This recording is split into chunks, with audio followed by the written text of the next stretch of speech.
मी निलिमा देशपांडे आणि आज आपल्यासमोर घेऊन आली आहे अलीकडेच सोशल मीडिया आणि बाहुबलीसारख्या चित्रपटामधून फेमस झालेलं आणि अतिशय प्राचीन असं शिवतांडव स्तोत्र.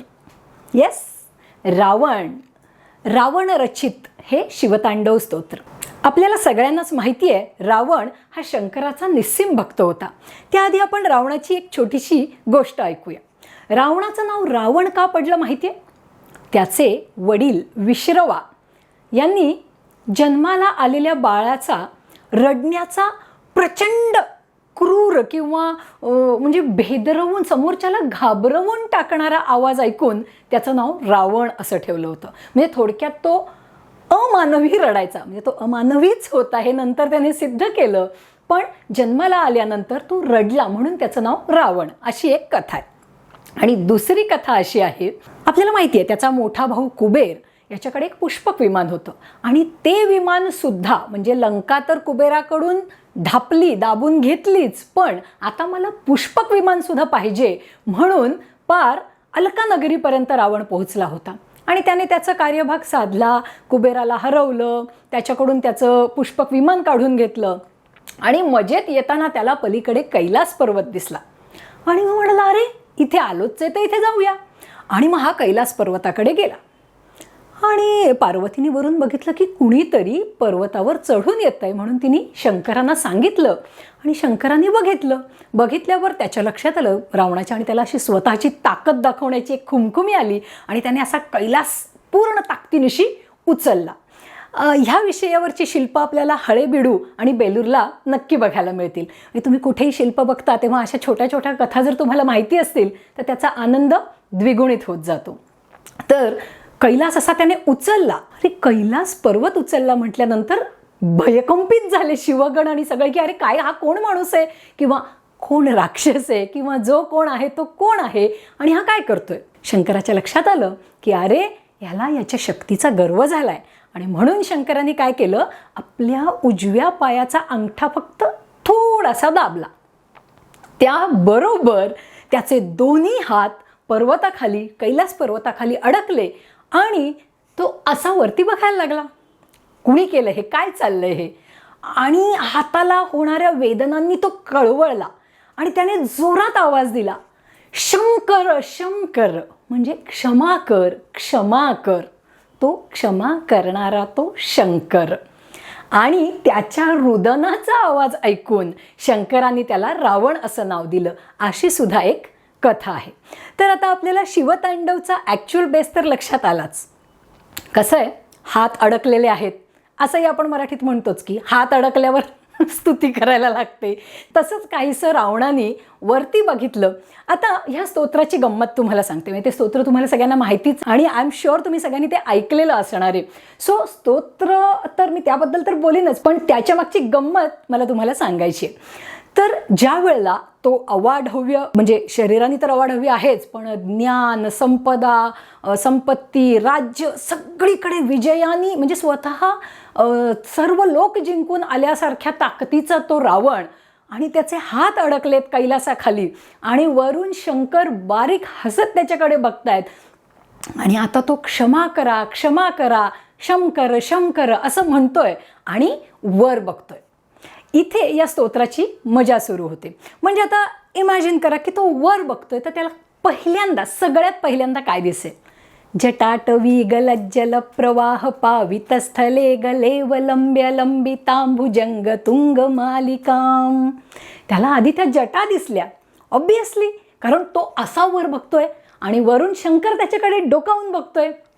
त्या जटा, त्यामधून वाहणारी गंगा हे त्याला दिसतंय आणि तो वर्णन करतोय की हे शिवशंकरा, ह्या तुझ्या सघन जटा म्हणजे हा तुझा जटाभार, त्यातून वाहणारी गंगा आणि गळ्यामधल्या सर्पमाळा, डमट डमट डमट डमनिनाद वड्डमर्वयम. मग त्याला डमरू दिसला असणार आहे, वर्णन करायचं आहे, वरती बघितलं पाहिजे, त्या क्रमाने तो येतोय. शंकराच्या हातातल्या डमरूचं वर्णन करून झाल्यावर तो काय म्हणतो, डमट डमट डमट डमनिनाद वड्डमर्वयम चकार चंद्र तांडवम तनोतु न शिव शिवम. तुझ्या जटाभारावरती असणारा चंद्र आणि अशा शंकरा म्हणजे ज्याच्या सघन जटा आहेत, ज्यातून गंगा नदी वाहते आहे, ज्याच्या गळ्यात सर्पमाला आहेत आणि दमलाय तो लगेच म्हणतोय की असा तो शंकर, असा तो शिव शिवम, तो आमचं कल्याण करो. आपल्याला सगळ्यांना माहिती असेलच आपली संस्कृत भाषा ज्याच्यातून जन्माला आली, मला वाटतं आपली एकमेव ही भाषा असेल ज्या भाषेच्या उद्भवाबद्दलच्या सुद्धा सप्रमाण कथा आहे. म्हणजे शंकराच्या डमरूचा निनाद झाला आणि त्यातून जे वर्ण बाहेर पडले, त्यातून आपली वर्णमाला बनली. आपली म्हणजे ऑफकोर्स आपली संस्कृत ही आपली आजी पणजी असल्यामुळे मराठीची सुद्धा, हिंदीची सुद्धा, म्हणजे एकूणच देवनागरी ज्या भाषा आहेत संस्कृतोद्भव त्या सगळ्याच भाषांची. तर डमट डमट डम निनादाच्या वेळेला मला ती नेहमी आठवण होते की अरे असाच काहीतरी छान नाद झाला असेल आणि मग पाणिनीने ती म्हणजे आपली वर्णमाला लिहिली. आता पुढचा श्लोक, अजूनही त्याला जटाच दिसत आहेत, तो किती बिचारा खालीच आहे बघा. जटा कटाह संभ्रमं भ्रमन् निलिंप निर्झरी विलोलवीची वल्लरी विराजमान मूर्धनी धगद धगद धगद धगद ललाट पट्ट पावके किशोर चंद्रशेखरे रती प्रतिक्षणं मम. त्या जटांबद्दल तो पुन्हा एकदा कौतुक करते. आपल्याला माहिती आहे की जेव्हा आपण एखाद्याची स्तुती करतो तेव्हा एखादी गोष्ट वारंवार येते, तशी त्याने त्या जटेबद्दल पुन्हा एकदा उल्लेख केलेला आहे. आणि पुढे तो म्हणतोय त्यातून फिरणारी जी गंगा आहे त्याचबरोबर, म्हणजे एका बाजूला गंगा फिरते आणि दुसऱ्या बाजूला धगत धगत धगत धग, म्हणजे जो कपाळावर ललाटावर जो अग्नी आहे, प्रज्वलित अग्नी, तिसरा डोळा, त्याच्याबद्दल तो वर्णन करतोय. आणि पुढे म्हणतोय किशोर चंद्रशेखरे रती प्रतिक्षणं मम, ज्याच्या डोक्यावर चंद्र आहे अशा शंकरांनी माझ्यावर नेहमीच अनुराग धरावा. रती प्रतिक्षणं मम म्हणजे हे शिवशंकरा तू माझ्यावर प्रेम कर, माया कर, तुझा राग बाजूला सोड. जटाभुजंग पिंगलत स्फुरत फणा मणिप्रभा कदंब कुंकुमद्रव प्रलिप्त दिग्वधूमुखे. फार सुंदर ओळी आहेत. तुझ्या गळ्यातले जे सर्प आहेत त्यांचे डोळे, त्यांच्या कपाळावर असणारे मणी, आपल्याकडे अशी संकल्पना आहे की नागांच्या डोक्यावर एक मणी असतो आणि त्या मण्यामधून जी प्रभा फाकते आहे ती अशी दिसतीये की एखाद्या स्त्रीने कुंकू लावण्यासाठी ती कुंकवाची रेष धरलेली आहे. मदांद पुढे तो म्हणतोय मदांद सिंधूर स्फुरत्वगुत्तरीय मेदुरे मनोविनोद मद्भुतम बिभर्तु भूत भर्तरी. ज्याने मतवाला मस्त म्हणजे जो मदमस्त हत्ती असतो अशा हत्तीचं कातडं पांघरलेलं आहे, अशा शिवाला मी प्रणाम करतो. मदमस्त हत्तीचं कातडं पांघरणं म्हणजे काही त्याने काही कातडं ऑनलाईन विकत घेतलेलं नव्हतं. शिवाच्या शक्तीची, त्याच्या ताकदीची कल्पना त्यातून येते की मदमस्त हत्तीला त्याने लोळवून त्याचं कातडं आपल्या अंगावर पांघरलेलं आहे.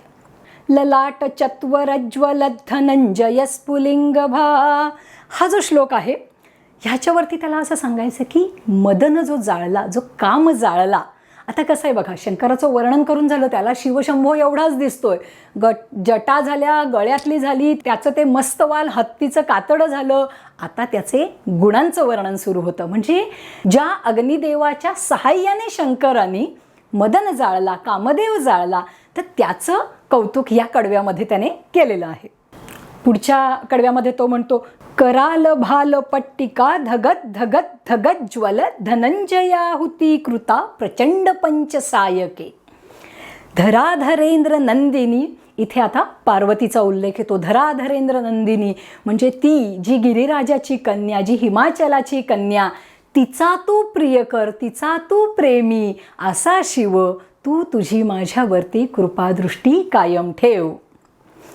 पुढच्या श्लोकामध्ये फार सुंदर वर्णन केलेलं आहे. आपल्याकडे नभाचा रंग, मेघाचा रंग, विशेषतः पावसाने भरलेल्या ढगाचा रंग हा सावळा, निळा सावळा मानला गेलेला आहे. आणि आपल्याला माहिती आहे की शिवशंभोनी जे विषप्राशन केलं त्यामुळे त्यांचा कंठ पूर्णपणे निळा आहे म्हणून आपण त्यांना नीळकंठ असंही म्हणतो.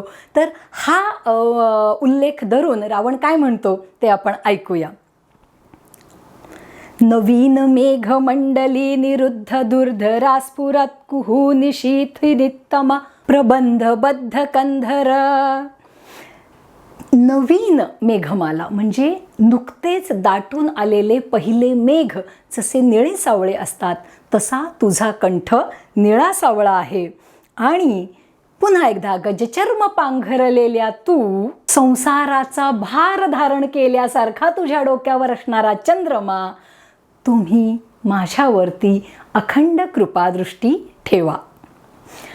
पुढच्या श्लोकामध्ये त्यांनी खूप छान वर्णन केलेलं आहे. माझा खूप आवडता श्लोक आहे हा. प्रफुल्ल नील पंकज, नुकत्याच उमललेल्या निळ्या कमळासारखा तुझा वर्ण, अर्थात गळा, विशेषतः गळा. तर अशा शिवशंभो, आणि तुझी जी प्रभा आहे, संध्याकाळी जी एक किरणांची प्रभा असते तशी तुझी प्रभा आहे. आणि ही प्रभा त्यांनी कोणाशी कंपेअर केली, ते शब्द फार सुंदर रचलेले आहेत. स्मरच्छिदम पुरच्छिदम भवच्छिदम मखच्छिदम कामदेव त्रिपूर भव म्हणजे संसार, दक्ष, यज्ञ, हत्ती, अंधकासूर, यमराज या सगळ्यांचा जो संहार करू शकतो तो तू शिवशंभो आहेस. अखर्व सर्व मंगला कला कदंब मंजिरी रसप्रवाह माधुरी विजृंभणा मधुव्रतम स्मरांतकम पुरांतकम भवांतकम मखांतकम गजांतकांतकांतकम तमंतकांतकम भजे. जो अभिमान विरहित असा पार्वतीचा पती आहे. पुन्हा एकदा त्याने आता मगाशी सांगितलं तसंच अंधकासूर, यम, कामदेव, त्रिपूर ह्यांची वेगळ्या अर्थाने शाब्दिक योजना केलेली आहे. आणि तो म्हणतो की असा तो सगळ्यांचा विनाश करणारा, अशा तो सगळ्यांचा काळ ठरलेल्या आणि पार्वतीचा पती असलेला अभिमानरहित शिवशंकर माझ्यावरती कृपा करो. आणि पुढच्या श्लोकामध्ये त्यांनी फार सुंदर वर्णन केले, कारण शिव हा एक जोगी आहे, योगी आहे. तो भोगाची देवता नाही आहे. तर असा तो शिव तो काय आहे, जो दगडांची सुद्धा गादी उशी करून झोपू शकतो. म्हणजे झोपण्यासाठी त्याला दगडसुद्धा चालतात.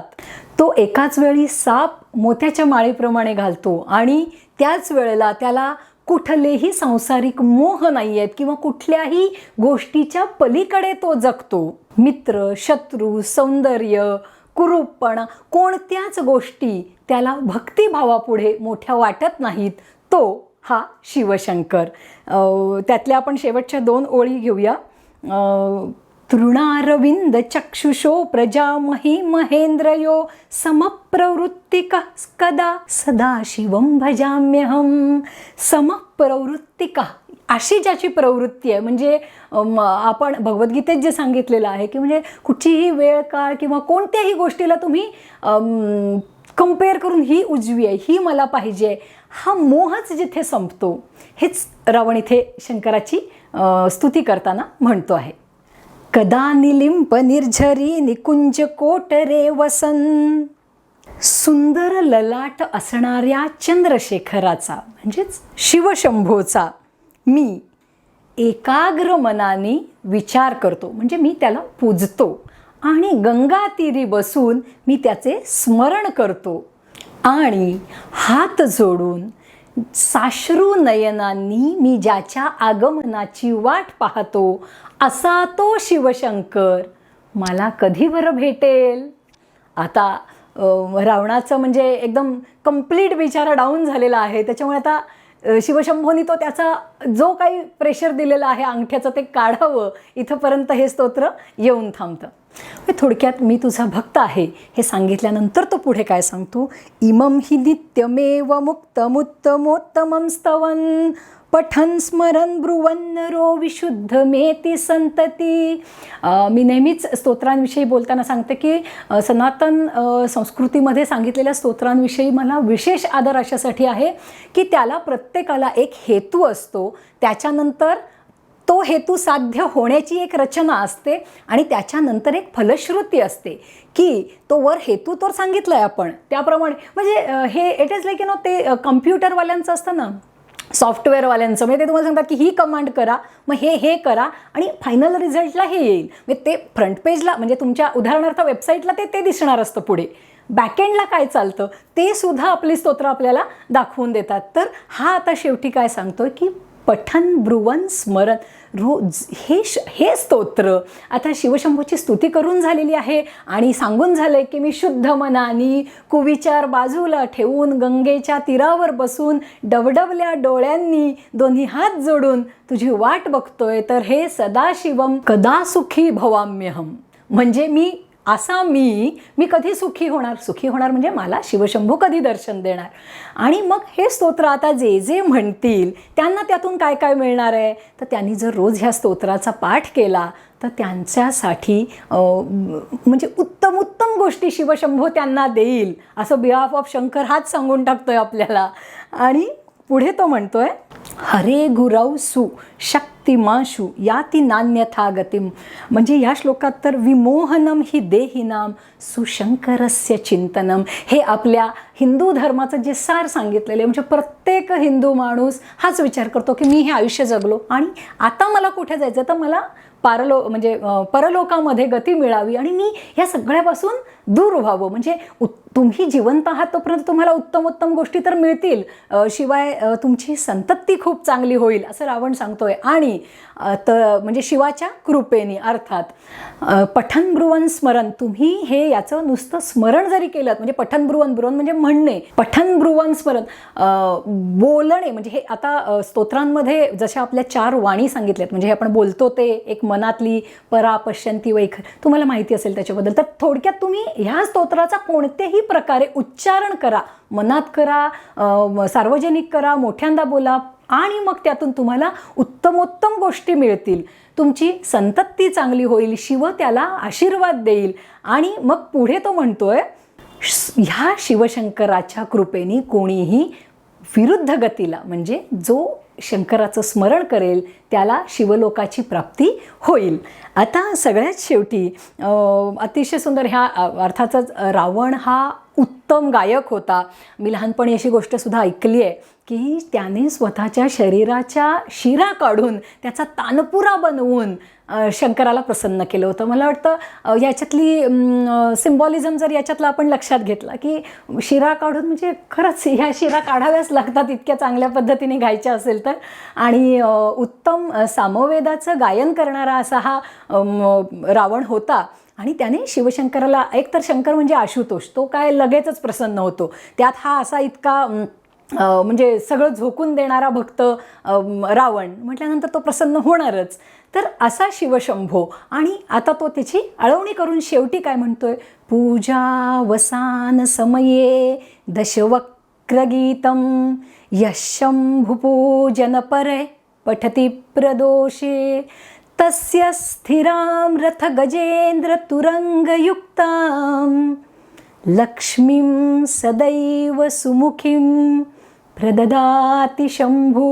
म्हणजे तुमचं वाणी शुद्ध होईल, सगळं होईल हे तर त्याने सांगितलंच, तुम्ही चांगल्या पद्धतीने तुम्हाला गती प्राप्त होईल. परंतु हा विशेषतः हे स्तोत्र जर प्रदोष काळात म्हणजे शिवरात्रीच्या आदल्या दिवशी जो प्रदोष असतो तर तो शिवाची पूजा प्रदोषाच्या दिवशी संध्याकाळी करतात.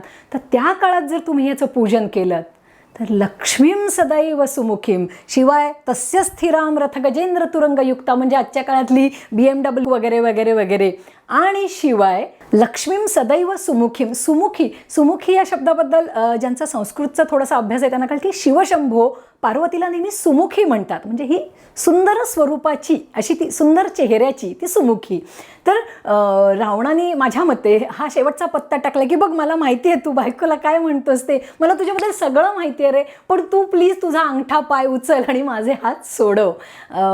जोक्स अपार्ट, पण हा शिवतांडवाचं जे स्तोत्र आहे ते अतिशय सुंदर तर आहेच. म्हणजे त्यातलं वर्णन मुळातच संस्कृत भाषेमध्ये जितक्या रचना झाल्या त्या मी उलटं म्हणेन जितक्या रचना झाल्या त्यातल्या ज्या आजही टिकल्या त्या त्यांच्यातल्या माधुर्याने आणि अर्थपूर्ण कंटेंटफुल असल्यामुळे टिकलेल्या आहेत आणि पैकी ही रचना आहे. आता वाद तर आपल्याकडे प्रत्येक गोष्टीवर होतात. सो हे रावणानेच लिहिलं कशावरून? तर नाही बाबा, नसेल लिहिलं तर नसेल लिहिलं, मला वाटतं लिहिलं सो मी लिहिलं असं म्हणणार. माझ्या दृष्टीने इतकंच आहे की हे काव्य अतिशय सुंदर आहे आणि त्यामधून शिवशंभोची, पार्वतीची जी आळवणी आहे, जी स्तुती आहे ती सुंदर तर आहेच, पण असं आता जसं ते म्हणतात ना, तुम्ही एखादं स्तोत्र म्हटल्यावर तुम्हाला काय मिळणार आहे, तर ह्याच्यामध्ये असं म्हणतात की तुमची वाणी शुद्ध होईल. अरे का नाही होणार? मला कोणीही हे स्तोत्र नुसतं डोळ्यासमोर धरून वाचून जरी दाखवलं तरी मी हे मान्य करीन. म्हणजे म्हणून तालासुरात ह्या गोष्टी तर फार दूरच्याच आहेत. एकूणच आपण जेव्हा हे स्तोत्र वाचतो तेव्हा शिवशंभोची स्तुती हा एक भाग झाला, पण रावणाची विद्वत्ता यातून दिसून येते. कारण हे शीघ्र काव्य आहे. तो काय घरी बसून त्याने आधी ते ठरवलेलं होतं किंवा मी तिथे जाऊन ते म्हणीन किंवा वेळ आली तर माझ्याकडे शिवाची ही कविता तयार आहे असं नव्हतं. आणि सगळ्यात महत्त्वाचं काय असतं माहिती का, एखादी गोष्ट जेव्हा उत्कट असते त्या क्षणाला तुम्हाला स्फुरलेली आहे. हे बघा, रावण मदांध आहे, रावण क्रोधी आहे, रावण दुरात्मा दुराचारी आहे, पण शेवटी तो शंकराचा भक्त आहे. म्हणजे ते मीम आहे ना, जरुरी नाही, जरुरी काय भक्त आहे. तसं ह्या स्तोत्रापुरता तो भक्त आहे हे महत्त्वाचं आहे आपल्यासाठी. आणि एका भक्तानी आपल्या देवासाठी केलेली ही स्तुती आणि आळवणी ही मनाला इतकी स्पर्शून जाते की अनेकोनेक म्हणजे युगांनंतर सुद्धा आजही त्याचा गोडवा टिकून आहे. मी माझ्या परीने माझा नेहमीच श्लोक, कुठलेही स्तोत्र आपल्यासमोर आणताना एक छोटासा हेतू एवढाच असतो की आपल्याला एक आठवण व्हावी. आपल्याला सगळ्यांना ही स्तोत्र माहितीच आहेत, पाठही असतील काहींना, पण त्या निमित्ताने एक उजळणी होते आणि अरे हो, मी ते वाचते बरं का, किंवा मला ते माहिती आहे बरं का. आणि म्हणजे आता कैलाश खेरांनी पण हे गायलेलं आहे, आता अलीकडेच कालीचरण महाराजांनी पण गायलेलं आहे, त्यामुळे बऱ्याच जणांपर्यंत हे पोचलं आहे. तर हे नक्की काय आहे, तर ह्या संदर्भात एक आपल्याला आठवण म्हणून मी हे इथे केलेलं आहे. तर आपण याची सांगता करताना शंकराचाच एक छोटासा श्लोक घेऊया. करचरणकृतं वा कायजं कर्मजं वा श्रवणनयनजं वा मानसं वापराधं विहितं वा सर्वमेतत् क्षमस्व. जय जय करुणाब्धे श्री महादेव शंभो. थँक्यू.